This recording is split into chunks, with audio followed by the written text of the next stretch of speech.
The station called Halcyon Reach was still burning when Drael Kor raised his glass. He raised it toward the viewport, toward the slow orange bloom, where a human evacuation hub had been an hour before, and the 4 other captains raised theirs to match him. Sarn Velthu lifted his last and a beat late, and he was the only one who noticed that he did. They were gathered on the command deck of Kor's cruiser, the 5 of them, the tips of 5 squadrons that had crossed 40 light years to break a species that had never once fired back. The wine was Korvath red thick and warm, poured from a bottle Kor had been saving. Osirvain laughed at something Tamskral said. Bayuan was already recording a message home. Below them on the tactical glass, the debris field that had been Halcyon Reach turned in the light like something scattered by a bored hand. The human matter Kor said is settled. He said it the way a man reads a receipt, not a boast. A fact filed and closed. The others repeated the phrase back to him, or lifted their glasses again, because that was the shape of the moment, and everyone knew their part in it. Veltu drunk. The wine was good. He kept his eyes on the glass, on the small readout in the corner, that his sensor officer had piped to every station out of habit, and it was there in that corner that the single line of text appeared. One word, in the flat human script, the translators had finally cracked 6 weeks ago. Logged. No fleet signature behind it. No weapons lock. No distress carrier. No plea. It arrived on an open channel. Any child's transmitter could reach from somewhere out, past the Reach's dead relay. And then it was gone. And the celebration went on around him, as if the deck had not just grown colder by a degree that only he could feel. Velthu set his glass down. 230 light years toward the galactic core in a room that did not celebrate anything. A woman named Anna Reyes watched the same feed the captains were drinking to. She was commodore of a ship called Meridian, and she was standing very still. The room around her was not a war room, in the way the Korvath built war rooms. There was no throne of readouts, no ring of kneeling officers. There was a long table, a wall of screens, a pot of coffee that someone kept forgetting, and perhaps a dozen people who spoke quietly and did not look afraid. On the largest screen, Halcyon Reach came apart in silence. Reyes watched it to the end. Then she said, "Note the time." That was all. An officer beside her marked it. Somewhere, a clock that no Korvath knew existed began in effect to run, though no one in that room called it a clock, and no one raised a voice, and no one wept where the cameras could see. The Korvath believed a great many things about the species they had just declared settled. They believed that a people who did not answer bombardment with bombardment had no answer to give. They believed that silence was the sound of a thing accepting its end. Line Captain Sarn Velthu, standing on Kor's deck with the taste of good wine going sour in his mouth, was the only one of the 5 who had ever wondered whether silence might be something else. Whether silence might be a species writing down your name. The order that had sent them here had come from High Marshal Kurun Dax 6 weeks and 40 light years ago, and it had been simple. The humans had built too fast and too close. They had settled worlds. The ascendancy had marked. They had not asked permission.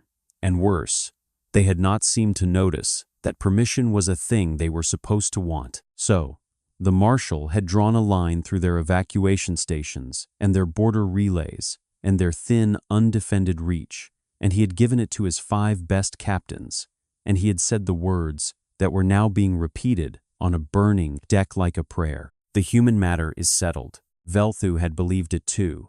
At the border, he had watched the humans pull back from 3 contested systems without firing, watched their little ships tuck their civilians away and run, and he had thought, as any Korvath would, that a species which ran was a species which had understood. That was the shape of things. The strong reached the weak folded, and the folding was mercy of a kind, because it was quick. But Halcyon Reach had not folded quickly. Halcyon Reach had held a docking bay open for 11 extra minutes while its people loaded transports, and Velthu's own gunners had recorded the reason. A single life support technician had stayed at her post inside the burning hub, keeping the air scrubbers running so that the last transports would have something to breathe. His translators had pulled her name off the station log before the log went dark. Mara Okonkwo, 34 years old, 2 dependents listed, occupation, hydroponics and atmosphere. There was even a still image attached to the personnel file, the way humans attached faces to everything, and Velthu had glanced at it once, and then had not been able to make himself delete it. A woman with her hair tied back laughing at whoever held the recorder. 2 small ones, half in the frame. He had filed her under the same word Core kept using, settled. He wished now that he had chosen a different word. On the deck, the count began without anyone meaning it to.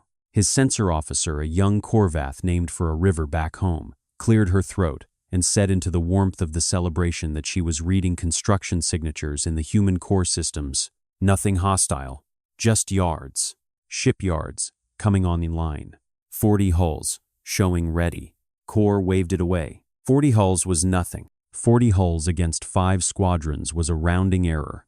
A gesture, the last twitch of a body that did not yet know it was dead. He said as much, and the others agreed, and Vane made a joke about letting the humans keep their 40 little boats as a souvenir. The laughter came easy. Only Velthu heard the officer add quietly that the number had been 31 when they arrived, that it was 40 now, that it was as she watched 41. He looked at the tactical glass, at the tumbling debris of Halcyon, reach at the small orange fires, still eating the edges of a station that had held its doors open. 11 extra minutes, for the sake of the people breathing behind it. He thought about a species that watched its own station die and did not scream, did not threaten, did not beg. A species that instead marked the time and lit its shipyards and sent back across the wreckage a single flat human word that was not surrender at all. Logged. Velthu had spent his life among people who understood the universe as a hierarchy of who could hurt whom. In that universe, this made no sense. You did not respond to annihilation with bookkeeping. You did not answer the loss of your dead with the quiet opening of factories. Unless the bookkeeping was the answer, unless somewhere out past the dead relay, a woman standing very still in a room that did not celebrate had already told her officer to note the time, because the time was the first line of a bill, and the bill was going to be paid in full. Core was talking again, telling the others about the reception the marshal would hold, about the honors, about the new worlds that would open to Korvath settlement, now that the human matter was closed. Vane and Raoul and On leaned in. The wine went around a second time. Sarn Velthu did not reach for his glass. He was watching the small number in the corner of the tactical glass, the one no one else was watching. And he saw it tick from 41 to 42, and he understood in a cold and private way that he could not yet put into words, that the settling had not ended with Halcyon Reach. It had started there. High Marshal Karun Dax received the news of Halcyon Reach, the way he received all good news, which was without pleasure and without surprise. He stood in the strategy vault, at the heart of the Ascendancy's border command, a chamber carved to make a Korvath feel small in the presence of a Korvath larger still, and he listened to the report of the 5 captains, and he nodded. Once, the humans had lost their station, their reach was broken. The path to Sol lay open, undefended, a soft belly waiting for the knife. Advance to the Sol, approaches Dax said, hold at the outer markers, wait for resistance, and when it does not come, take the system in the Ascendancy's name. Then he added the phrase, because it had become a thing. Officers said now, a small ritual that made the enormous feel finished. The human matter is settled. The staff around him repeated it. Dax did not notice that he had begun to say it more often than the situation required. The way a man checks a lock he already knows is fastened. He was thinking about the reception and the new worlds and the report he would carry to the capital. He was not thinking about the fact that no Ascendancy fleet had ever taken a human system, because none had ever tried, because until Halcyon Reach, no one had believed the humans worth the trouble. He gave the order. The 5 squadrons turned toward Sol. On Velthu's cruiser, his censor officer had stopped sleeping. She would not have said so, but Velthu found her at her station, on the 3rd watch, and the 4th, her eyes on the intercept logs, and he did not send her away, because he had not been sleeping either. Between them, over those long watches, They built a small and unwelcome understanding that neither of them carried to core. The humans were transmitting, not weapons chatter, not the frantic coded bursts of a species scrambling its defenses. What Velthu's ship pulled out of the noise again and again were schedules, manifests, the unglamorous paperwork of industry. His officer flagged one and put it on his screen, and Velthu read it 3 times before he understood what he was looking at. It was a shipyard timetable, slip assignments, hull numbers, completion dates given in human days, and the human days were short. "How current is this?" he asked. "Live," she said. "They aren't encrypting it."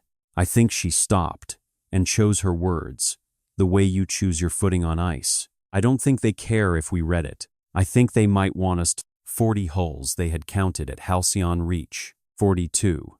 By the time the wine went cold. Now, the timetable in front of Velthu listed slips, filling and emptying, and filling again, and the number his officer had reached, cross-checking the manifests against the construction signatures, was 206. 206 hulls. In the time it had taken the 5 captains to cross from the Reach towards Sol, Velthu sat with that number for a long while.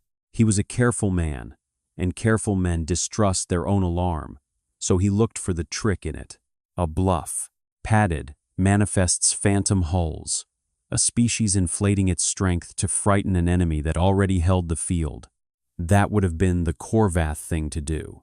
And because it was the Korvath thing to do, Velthu almost let himself believe it. But the manifests did not read like a bluff. A bluff is loud. A bluff wants to be seen believing in itself. These were dry and specific and boring, and they did not once mention the ascendancy at all. They read like a people who had simply gone to work and did not consider the 5 squadrons bearing down on their home, worth mentioning in the paperwork. That was the thing that kept Velthu at the sensor station, on the 4th watch. Not the number, the indifference. 230 light-years away, in the room that did not celebrate the humans, were not indifferent. They were simply quiet about it. Anna Reyes stood at the long table and watched a different set of screens than the Korvath imagined. She watched, not fleet positions, fabrication feeds. In 100 yards across a dozen systems, the human shipyards were doing the thing humans did best and advertised least, which was to change what they were building faster than an enemy could learn to counter it. At Halcyon Reach, before the station died, its sensors had done one last job. They had recorded the exact frequency signature of the Korvath shields, the way those shields shrugged off human fire, the precise resonance that made a Korvath cruiser nearly untouchable.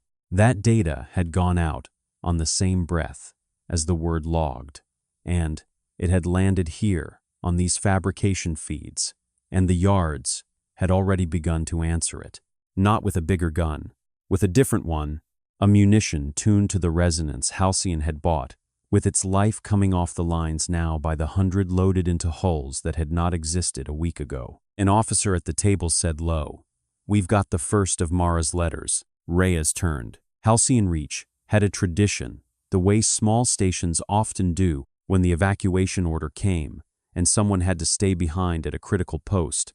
They left a message, not for broadcast, for after. The station's automated systems had carried Mara Okonkwo's out with the last transport data, and it had come here to this room, because everything from Halcyon came here now. Reyes read it. It was not a farewell. It was practical and short, and it was mostly about the atmosphere scrubbers, about which valve stuck and which readout lied, and how long the air would hold once she was no longer there to nurse it. At the very end, there was one line that was not about machinery. She asked that someone tell her children she had stayed to keep the air on, and that keeping the air on had worked because it had. Reyes read it twice.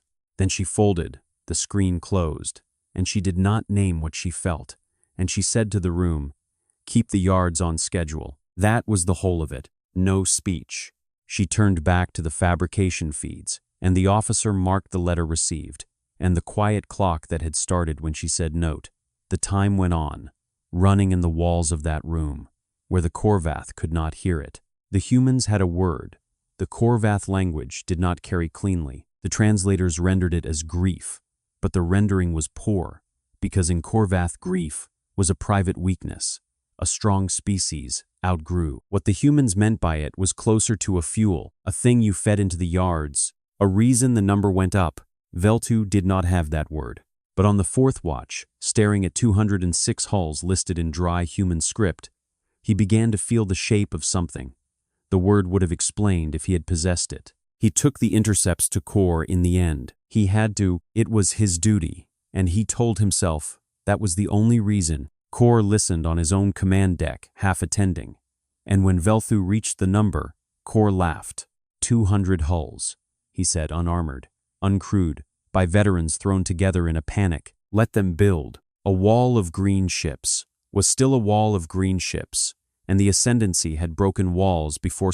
If anything, Core said it was good. It meant the humans understood at last that they were fighting for their lives. Fear-built ships.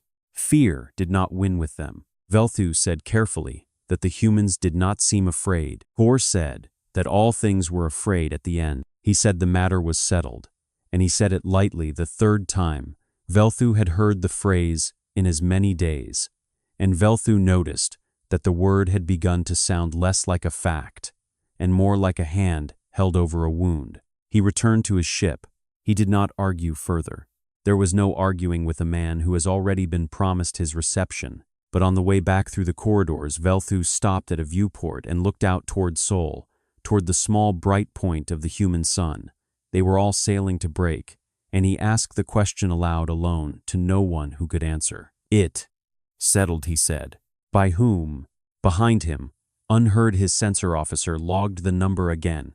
At the turn of the watch, 206 had become 240. It did not stop. The 5 squadrons reached the outer markers of the Sol system and found no wall of green ships waiting for them. They found nothing waiting for them at all, which Core took as proof and Velthu took as warning. And this was the difference between the two captains, distilled to a single reading of an empty sky. Core saw a border undefended. Velthu saw a border undefended on purpose, which is a different and much worse thing, because the second one implies. Core pressed forward. He arranged the 5 squadrons in the wide, arrogant formation the Ascendancy used for the taking of undefended systems. A formation built for display more than defense, meant to be seen from a conquered world's surface as it swept overhead. He wanted the humans to look up from Sol and see their sky filled with Korvath hulls. He wanted them to understand what settled meant before the first shot, so that perhaps no shot would be needed at all. The humans looked up, and then the humans sent 9 ships, Nine, against 5 squadrons. They came out from behind the 4th planet's smaller moon in a loose, unhurried line. Small vessels, none of them larger than a Korvath escort, and Vane on the open channel laughed so hard he had to mute himself. Raoul proposed they let the 9 ships close to point-blank range before firing as a courtesy, so the humans could see the mistake they had made up close. Velthu watched the 9 ships and did not laugh, because they were not flying like ships that had made a mistake. They were flying like a survey team. Core gave the order to engage. Tamsk Raoul's squadron took the honor, 3 cruisers detaching to sweep the human 9 aside, and for the first 90 seconds, it went exactly as every Korvath on 5 decks expected. The human ships scattered. The Korvath shields held. Human fire washed across Korvath hulls and did nothing the same. Nothing. It had always done the resonance mismatch that made the Ascendancy untouchable, and Raoul's gunners settled into the comfortable work of a hunt. Then the human fire changed. Velthu saw it on his own board before Raoul's gunners felt it. The 9 ships had spent that first 90 seconds not trying to kill anything. They had been listening the way Halcyon Reach had listened, sampling the exact resonance of Raoul's shields in the live moment of contact, and somewhere behind them a fabrication order had already been written and answered, and the second volley the humans fired was not the first volley at all. It was tuned. Raoul's lead cruiser lost its shield in a single pass, not breached, not overwhelmed, cancelled the way a held note dies when a second note meets it exactly out of phase, and the cruiser hung there, suddenly naked in a sky that had promised it could not be touched. And the humans did not kill it. This was the thing Velthu could not stop turning over afterward. The 9 ships had the cruiser open engines, exposed crew, a single sustained burst away from the debris field they had made of Halcyon Reach, and they put 3 precise shots into its drive core, and its weapons, and its shield generator, and then they stopped. They left it drifting, powerless, blind, alive, every Corvath aboard it breathing and unhurt, and utterly removed from the war.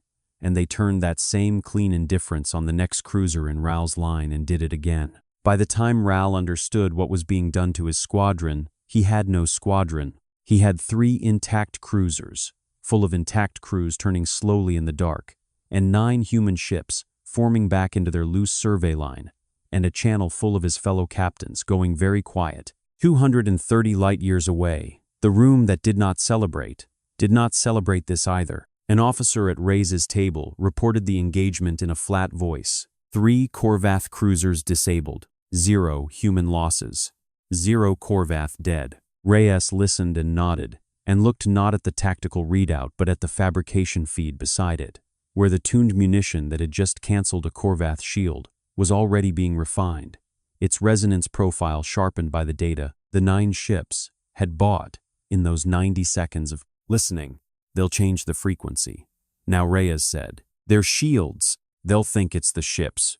"It's not the ships," her officer said. No, Reyes agreed. "It's the yards. But let them think it's the ships for a while longer." She said it without heat. It was the thing that unsettled her own people about her. Sometimes the way she could hold a fact like a stone in her hand and simply keep it there warm and unspent until the moment it was worth throwing. She turned back to Mara Okonkwo's letter, which she had not deleted, and read the line about the air one more time, and then she gave the order that the second wave of munitions was to carry the name of the station on its manifest, not as a threat, as a bookkeeping entry, so that it would be written down somewhere, that this was what Halcyon Reach had bought. High Marshal Dax read the report of Raoul's squadron and made the mistake Velthu had feared he would make. He read it as luck, a clever human trick, expensively purchased, unrepeatable. The humans had spent 9 ships and days of listening to disable a handful of cruisers without landing a killing blow, which to Dax was not restraint, but weakness, the flinch of a species that did not have the stomach to finish what started. A predator does not leave the throat uncut. That the humans had left every Corvath crew alive was to the High Marshal the surest sign yet that they would lose. Mercy was a luxury of the strong. A weak thing that showed mercy was simply announcing it did not know how to be strong. Dax ordered the shield frequencies changed across all 5 squadrons and pressed the advance deeper into Sol. He did not ask why a species that could not bear to kill had built 200 ships. He did not ask why 9 survey vessels had disabled 3 cruisers with the surgical calm of a mechanic draining a tank. He said the matter was settled for the 4th time in 5 days, and this time even his own staff let a half-beat of silence follow it before they answered. And Dax noticed the silence and disliked it and did not know why. On his cruiser, Velthu had stopped looking for the trick. He understood now that there was no trick, or rather, that the trick was the whole of it, and always had been. The humans were not defending Sol. You do not defend by sending 9 ships to stand in front of 5 squadrons and take live measurements. The humans were surveying Sol. They were letting the Corvath fire so they could learn the exact shape of what fired, and they were disabling rather than killing, not out of weakness, but because a disabled cruiser is a sample, and a dead cruiser is only debris, and you cannot learn the newest thing from debris. The 9 ships had not come to win a fight. They had come to take a reading. Velthu sat in his quarters in the low light and let himself follow the thought all the way to the end of it for the first time. A species that answers the loss of a station by lighting its yards.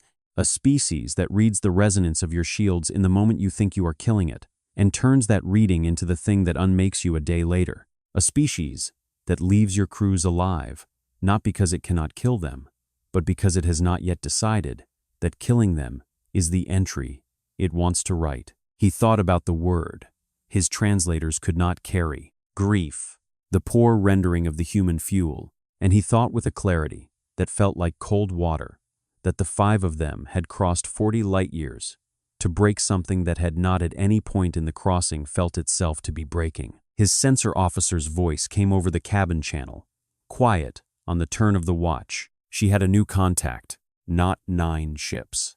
Not a survey line.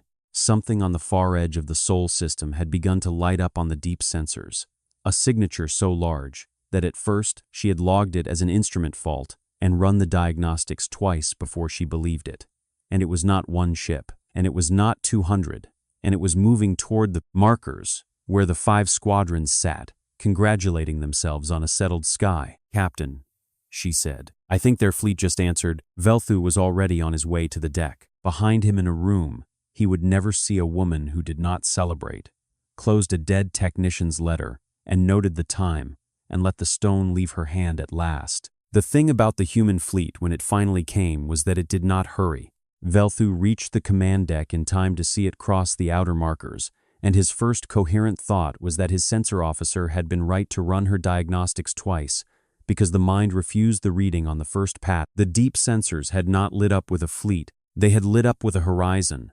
A line of drive stretched across the dark, wider than the eye wanted to hold, coming on at a steady, unbothered pace, and the count that scrolled up the side of Velthu's board did not stop at 9 or 40 or 206. It stopped for one held breath, at 844. 844 hulls. His sensor officer read the number aloud in a voice scrubbed of everything, and on the open channel between the 5 squadrons, there was a silence so complete that Velthu could hear Kor breathing. Not one of those ships had existed a month ago. That was the reveal. And Velthu understood it in the instant he saw the number, though the others would take longer. The Korvath had crossed 40 light years. Imagining they faced a species with a hidden fleet, tucked away somewhere, a secret armada, waiting to spring, because that was how the Ascendancy would have done it. But there was no hidden fleet. There never had been. The 844 ships bearing down on them were not a thing the humans had been hiding. They were a thing the humans had been building in the open on feeds. The Korvath had read and laughed at from the day a station called Halcyon Reach lit its last scrubber, and a woman told her officer to note the time. The humans had not out-schemed the Ascendancy. They had outbuilt it, and they had done it fast enough that the fleet which arrived to answer for Sol was newer than the war that summoned it. Velthu found that this frightened him more than a hidden armada ever could have. A hidden fleet was a finite thing. You could destroy it and be done, but a species that could look at the wreck of its own station and answer by turning grief into 800 hulls in a month was a species you could not finish, because the finishing only fed it. You could not bleed it faster than it built. On Kor's deck, the arrogance did not so much break as evaporate. Velthu watched it go over the shared channel, watched it leave the 4 captains one by one. Vane, who had laughed himself into a mute, said nothing. Now, Ral, who had already lost a squadron, had the look of a man doing arithmetic. He did not want the answer to. Bayuan had stopped recording her message home, and Kor, who had raised the first glass, who had said the human matter is settled the way a man reads a receipt, stood at the center of his own command deck and stared at a number that would not resolve into anything he knew how to fight. He gave the order to form the wall. All 5 squadrons, tight shields to the front. The frequencies changed, as Dax had commanded. If nothing else, the Korvath knew how to make a wall of hulls, and a wall had broken every fleet the Ascendancy had ever met. The humans met the wall, the way water meets a wall. They did not charge it. 844 ships slowed and spread and enveloped, unhurried the way a hand closes over something small, and the human fire, when it came, was not the massed barrage the Korvath had braced for. It was surgical, and it was everywhere, and every human munition arrived, tuned to the exact new frequency the Korvath had switched to hours ago, because the 9 survey ships had bought that frequency too, and the yards had answered it before. The wall had finished forming. Korvath shields canceled up and down the line, not breached. Canceled that clean, out-of-phase silence hull after hull left suddenly naked and blind. And still the humans did not kill. They took the wall apart the way they had taken Ral's squadron apart. Drive core weapons, shield generator 3 precise shots, and move on, leaving each cruiser dark and drifting and full of a living, breathing, unhurt Korvath crew that was now simply removed from the war. It had crossed 40 light years to win, 230 light years behind the human fleet. High Marshal Karun Dax watched the whole of it arrive. on his strategy vault's great screen. And for the first time in his long career, the vault did not make him feel large. The reports came in faster than his staff could speak them. First squadron enveloped. Second squadron shields canceled. Third, fourth. He heard the number 844, and he ordered it corrected because it had to be an error. No species built 800 hulls in a month, and his officers did not correct it because it was not an error. He ordered reinforcements from the Border Reserve and was told the Border Reserve was 6 weeks away, and the engagement at Sol would be decided in 6 hours. He ordered the frequencies changed again and was told the humans had already retuned, that they seemed to retune faster than the order to retune could be given, that fighting them was like arguing with something that had already read the argument. Dax stood in the vault that no longer made him feel large, and he reached from long habit for the phrase, "The human matter," he began, and he could not finish it. The word settled would not come. It sat in his mouth like a stone he had been holding for 5 days, without noticing its weight, and around him his staff waited, and none of them repeated the phrase back to him, because there was nothing left in the room for the phrase to be true about. At Sol, the wall was gone. Where 5 squadrons had formed to break a species, 5 squadrons now drifted dark and disarmed and alive, and 844 human ships hung in the quiet around them, having killed no one, and waited. And on Kor's deck, at the center of the ruin of Korvath's certainty, a single human channel opened flat and open and reachable by any child's transmitter, and put one word onto every screen. The 5 captains still had power to light. The same word from the burning start of it. The bookkeeper's word, logged. The 5 captains were brought aboard the human flagship Meridian alive, which was itself the first sentence of the argument the humans meant to make. They were not dragged.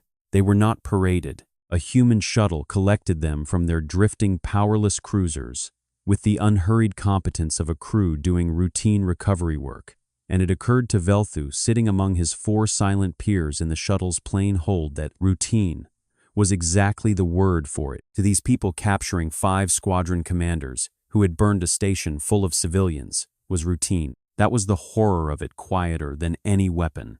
They had done a thing the Ascendancy would have carved into a monument, and they had done it the way you empty a trap. You set the night before. Meridian's interior was not a warship's interior. As the Korvath built warships, there were no trophies. The corridor they were walked down had a scuff on the floor where a heavy thing had been dragged many times, and a hand-lettered sign taped to a hatch, and the ordinary grime of a place where people lived and worked and did not expect to be looked at. Velthu found it more unnerving than any throne room. A species that decorates its power wants you to fear it. A species that does not bother has stopped needing you to. Commodore Anna Reyes met them in a compartment that was not a hall of judgment. It was a briefing room. There was a long table and a wall of screens and a pot of coffee that someone had again forgotten. She was smaller than Velthu had imagined and very still, and she did not gloat, and the absence of gloating was the loudest thing in the room. She did not ask them to kneel. She asked them to look. The wall of screens came alive, and it did not show the 844 ships, or the drifting Korvath wall, or any image of human strength. It showed a station, Halcyon Reach.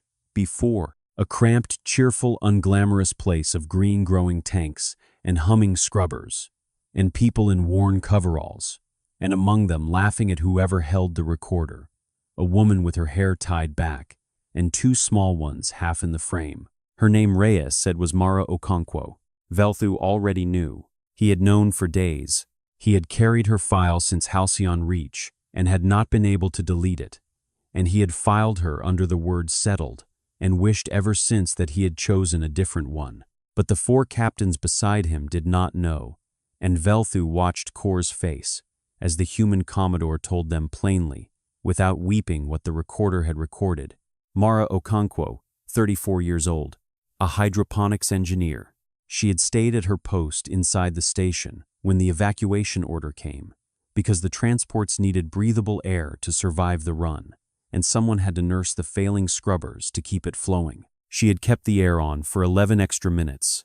Every person who made it off Halcyon Reach made it off breathing air that Mara Okonkwo had stayed behind to give them, And then, the station had come apart under Korvath fire, with her still at her post, and the recorder had kept running long enough to catch that she had not screamed either. Reyes let the image sit, the laughing woman, the two children half in the frame, then she changed it, and it was the same compartment aboard some human station, and it was empty.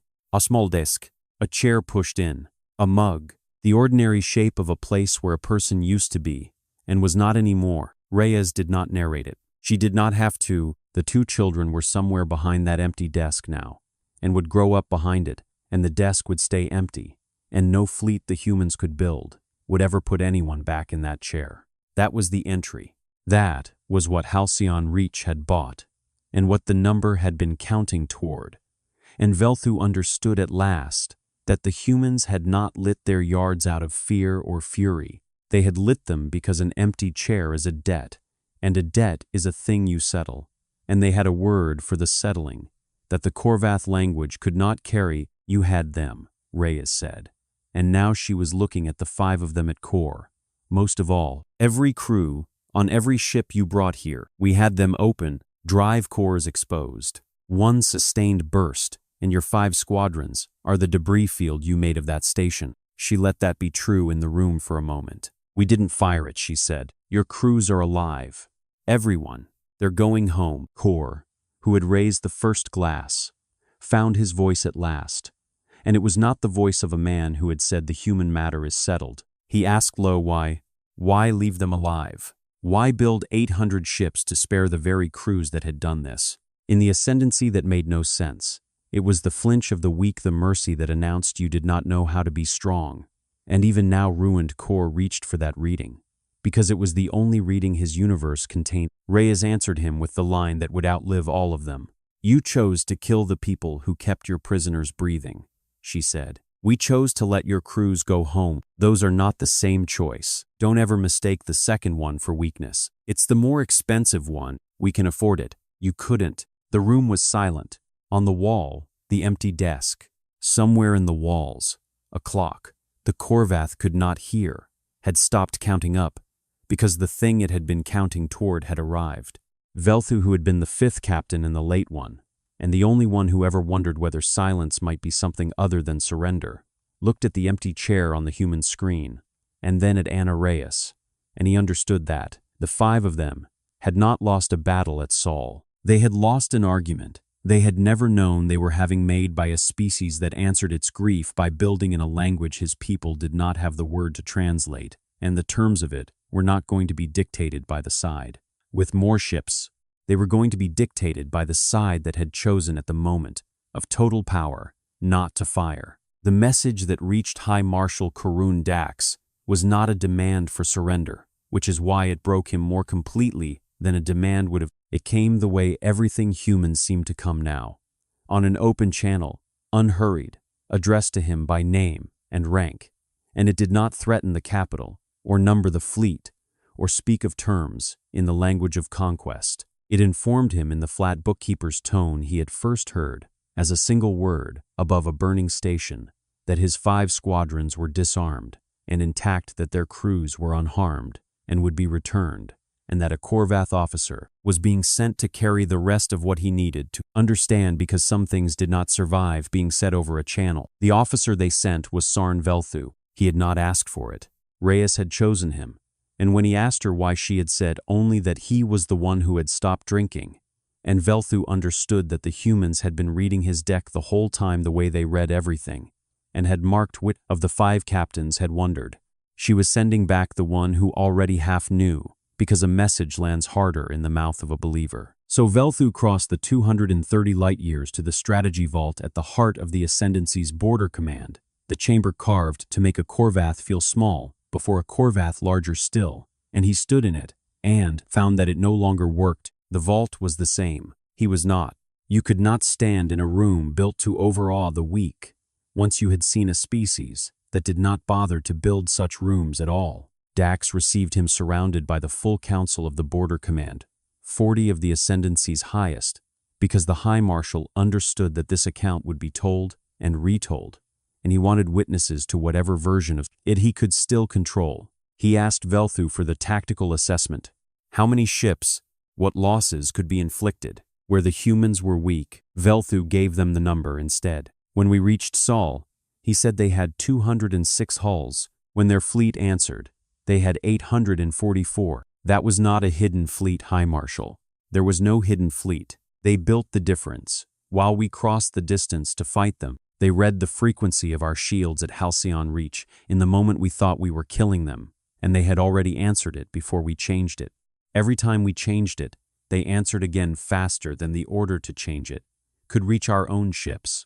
A counselor said that this was impossible. No species outbuilt a war.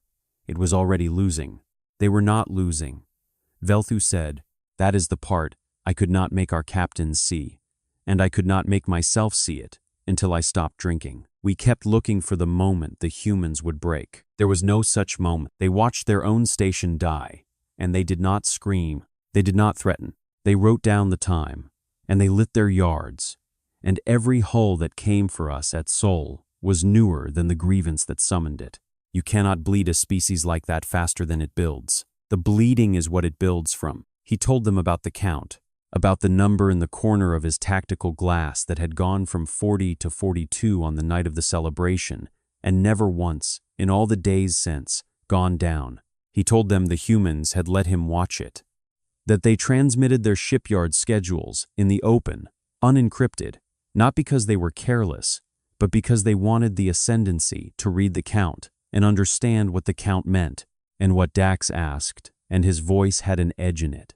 Now, the edge of a man defending the last dry ground, does the count mean? Velthu answered him with the line he had carried across 230 light years to deliver, because Reyes had given it to him to deliver, and because he had come to believe it himself somewhere in the crossing. It means, you mistook our silence for surrender, he said. It was arithmetic. The vault was very quiet. They were not failing to answer us. Velthu went on. They were adding us up. Every world we marked, every station we took, every crossing we made to break them, all of it went into the count, and the count did not stop, and it does not stop now, and it will not stop if we send the border reserve or 3 border reserves, because we would only be handing them more to build from. That is what a human means by grief, High Marshal. Our translators render it as weakness. It is not weakness, it is a fuel. Give them a reason, and they turn it into hulls. And the reason we gave them at Halcyon Reach is the largest reason they have had in a generation, and it is spelled with a name. He said the name then, Mara Okonkwo. He said her age and her work, and the 11 minutes, and the 2 children behind the empty chair, and he watched the 40 highest of the ascendancy here, for the first time that the thing they had settled had been a woman who stayed behind to keep the air on. There is a moment when a species built on hierarchy first suspects that it has met something the hierarchy cannot rank, and Velthu watched that moment cross the vault. It did not look like fear exactly. It looked like vertigo. The Korvath had spent their long history certain that the universe was a ladder, and that they stood near the top of it, and to stand near the top of a ladder is to believe above all that everything can be placed, that every people has a rung, and here was a species that would not be placed, that answered annihilation with bookkeeping and total power with restraint, that grew stronger the more you heard it and gentler the more it won, and there was no rung on the Korvath ladder for a thing like that, because the ladder had been built by people who assumed the strong always struck the killing blow. The humans had not struck it. That was the piece the vault could not hold. The humans had stood over 5 squadrons with their throats bared, and had chosen at the moment of total power to let the crews go home. Why, Dax said. It was the same word Kor had said aboard Meridian, the only word the ascendancy had left, in the presence of mercy. Why spare them? What do they want? They want us to carry it back. Velthu said, that is the whole of the demand. No tribute, no annexation, no occupation. They will return every crew, and they will hold the systems we are already gone from. And they ask one thing in exchange, which is that the ascendancy stop pretending the human matter can be settled by force, and that we go home, and that we tell the truth about what we saw. That is the term, tell the truth. They are letting 5 squadrons live, so that the truth has 40 light years worth of witnesses, a counselor, an old one, the sort of wise figure every court keeps, and ignores, spoke into the silence. He said that he had warned the council once against touching the humans, that he had been laughed off. He did not say it to be right. He said it the way a man reads the last line of a bill he always knew was coming. And Dax High Marshal of the Border Command, standing in the vault that no longer made anyone feel large, reached one final time for the phrase that had carried him through 5 days and 40 light years and the ruin of 5 squadrons. He reached for it out of habit, the way a hand goes to a lock. It has checked 100 times. The human matter, he said, is settled. The words fell into the vault and died there. No one repeated them. Not one of the 40 highest of the ascendancy gave the phrase back to him, because every officer in that room had now heard the count and the name and the arithmetic, and there was nothing left for the phrase to be true about. It hung in the air, small and threadbare, a receipt for a debt that had turned out to run the other way, and in the silence that followed it, the phrase was at last undeniably empty. Dax heard it be empty. That was the worst thing that happened to him in the whole of the war. Worse than the loss of the squadrons. Worse than the number. He heard his own certainty ring hollow in a room full of people who had stopped believing it, and he had no larger room to retreat to, because he had just met a species that did not build them. Velthu let the silence hold. He had learned that from the humans, the use of silence, though it had cost a station to teach him. Then he delivered the last of what Reyes had given him to carry, and it was not a threat, and that was why it would be quoted in Korvath halls for a generation. A species that answers grief by building, he said, is not one you defeat by killing. Killing is the reason. The reason is the fuel. Every blow you land is a hull you have not yet seen. I have watched the Count High Marshal. It started at a station none of you will ever visit, and it has not stopped, and it will not stop. And the only way it ever slows is if we stop giving them reasons. They are not asking us to kneel. They are telling us how the arithmetic works and letting us live to do the sum ourselves. He turned to go. At the hatch, he stopped, because there was one more thing, and it was his own, not Reyes's. And he said it looking at the wise old counselor rather than at Dax. They never started the clock. Velthu said, "We did. They only counted." Then, Line Captain Sarn Velthu walked out of the strategy vault past the 40 highest of the ascendancy, none of whom said the phrase again, and left them alone with the arithmetic and the empty chair and the long, slow understanding of a people who had finally been added up. The war such as it had been ended, not with a signing, but with a slow, quiet emptying of Korvath ships from human space. There was no ceremony. The ascendancy did not surrender, because there was nothing to surrender. Only a border command that pulled its reserves back from a line it had crossed and did not cross again. The 5 squadrons went home, crews intact, cruisers towed by the ascendancy's own recovery tenders, because the humans had disabled them too thoroughly to fly on their own, and each returning crew carried the same account, and the accounts agreed, and 40 light years of witnesses turned out to be exactly as many as the truth required. The story did what the humans had built it to do. It spread on its own, the way a count spreads, and it did not need a single further shot to do it. Sarn Velthu was given a new posting well away from the border, and he did not object. He had lost the taste for the reach. When his fellow officers asked him what the humans were expecting, a tactical answer, a weakness, a way to win the next time, he told them there would not be a next time if the ascendancy was wise, and that the humans were not a weakness he had found, but a sum he had watched arrive at itself. Most of them did not understand him. He had stopped needing them to. He kept in his personal file a still image. He had never been able to delete a woman with her hair tied back, laughing 2 small ones, half in the frame, and on the nights he could not sleep, he looked at it and did the arithmetic again, and came to the same total every time. 230 light years away in the room that had never celebrated anything. Ana Reyes was not thinking about the Korvath at all. The fleet had stood down. Most of the 844 hulls that had answered for Saul were already being turned back into the things they had been meant to be before a station burned, which was to say not warships. Humans built fast in both directions. The yards that had answered grief with cruisers were answering peace with freighters and haulers. and slow, ungainly colony transports. And the Count in Reyes's walls had, for the first time, since she had told an officer to note the time, begun to go the other way. Not down exactly, sideways. Into the ordinary. She was drinking the coffee at last, the pot that someone always forgot, and it had gone cold again, and she drank it cold because that was the kind of thing you stopped minding. On the wall where she had once shown 5 captains an empty chair, there was now a work order and a maintenance schedule, and the unglamorous paperwork of a fleet, going back to being a means of moving people from one place to another. The most human thing about the humans Velthu had told the vault was that they did not decorate their power. What he had not lived long enough among them to see was that they were even quicker to put it away. Reyes closed the last of the day's orders. Then she opened a file she kept separate from all the rest, and it was Mara Okonkwo's letter, the practical one, the one that was mostly about which valve stuck and which readout lied with the single line at the end. That was not about machinery. She had done the thing the line asked.